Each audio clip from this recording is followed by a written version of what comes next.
ನಮಸ್ಕಾರ ಆತ್ಮೀಯ ವೀಕ್ಷಕರೇ. ನಾವು ಜೀವನದಲ್ಲಿ ಗೆಲುವು ಬಂದಾಗ ಸಂಭ್ರಮಿಸ್ತೀವಿ ಅಲ್ವಾ?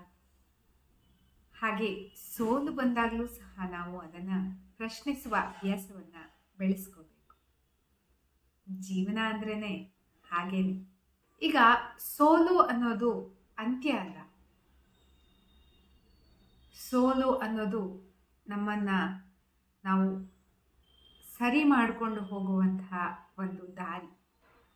ನಾವೆಲ್ಲಿ ತಪ್ಪು ಮಾಡಿದ್ದೇವೆ ಅನ್ನೋದನ್ನು ನೋಡ್ಕೊಳ್ಳೋದಕ್ಕೆ ಒಂದು ಸಿಗುವಂತಹ ಕನ್ನಡಿ ಅಂತಲೇ ನಾವು ಭಾವಿಸ್ಕೋಬೇಕು. ಗೆಲುವು ನಮ್ಮ ಸಾಮರ್ಥ್ಯವನ್ನು ತೋರಿಸುತ್ತೆ. ಅದೇ ರೀತಿ ಸೋಲು ಅನ್ನೋದು ನಮ್ಮನ್ನು ಇನ್ನಷ್ಟು ಬಲಶಾಲಿಯನ್ನಾಗಿ ಮಾಡುತ್ತೆ. ಸೋತಾಗ ನಾವು ಕೇಳುವಂತಹ ಪ್ರಶ್ನೆ, ನಾನು ಎಲ್ಲಿ ತಪ್ಪಿದ್ದೇನೆ, ನಾನು ಅದನ್ನು ಹೇಗೆ ಸರಿ ಮಾಡ್ಕೋಬೇಕು, ಗೆಲ್ಲೋದಕ್ಕೆ ಮಾರ್ಗ ಏನು, ನನ್ನನ್ನು ನಾನು ಎಲ್ಲಿ ಬದಲಾಯಿಸ್ಕೊಂಡ್ರೆ ನಾನು ಗೆಲ್ಲೋದಕ್ಕೆ ಸಾಧ್ಯ ಇದೆ, ಇನ್ನು ಉತ್ತಮವಾಗಿ ಏನು ಮಾಡಬೇಕು, ನಾನು ನನ್ನ ಮುಂದಿನ ಹೆಜ್ಜೆಯನ್ನು ಹೇಗೆ ಇಡಬೇಕು,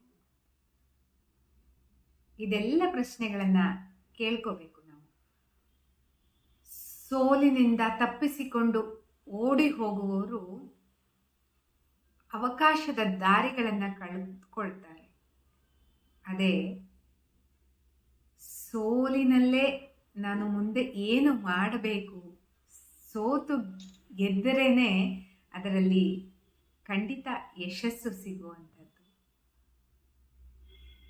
ನಾವು ನಮ್ಮ ಸೋಲಿನಲ್ಲಿ ಯಶಸ್ಸಿನ ದಾರಿಯನ್ನು ಹುಡುಕಬೇಕು. ಪ್ರತಿ ಸೋಲಿನ ಹಿಂದೆ ಒಂದು ಪಾಠ ಇದೆ. ಆ ಪಾಠವನ್ನು ನಾವು ಕಲಿಬೇಕು. ಅದೇ ಪಾಠದ ಹಿಂದೆ ಪ್ರತಿಯೊಂದು ಗೆಲುವು ಸಹ ನಮಗಾಗಿ ಕಾಯ್ತಾ ಇದೆ. ಖಂಡಿತ ನೆನಪಿಡಿ ವೀಕ್ಷಕರೇ, ಗೆಲುವು ಸಂಭ್ರಮಕ್ಕೆ ಕಾರಣ ಇರ್ಬೋದು, ಆದರೆ ಸೋಲು ಅನ್ನೋದು ನಮ್ಮ ಆತ್ಮವಿಶ್ವಾಸವನ್ನು ಹೆಚ್ಚಿಗೆ ಮಾಡೋದಕ್ಕೆ ಸುಲಭದ ಮಾರ್ಗವನ್ನಾಗಿ ನಾವು ಮಾಡ್ಕೋಬೇಕು. ಸೋತು ಗೆದ್ದರೇನೆ ನಿಮಗೆ ಜಯ ಸಿಗುವಂಥದ್ದು. ಸೋಲಿನಲ್ಲೇ ನಿಮ್ಮ ಗೆಲುವಿದೆ.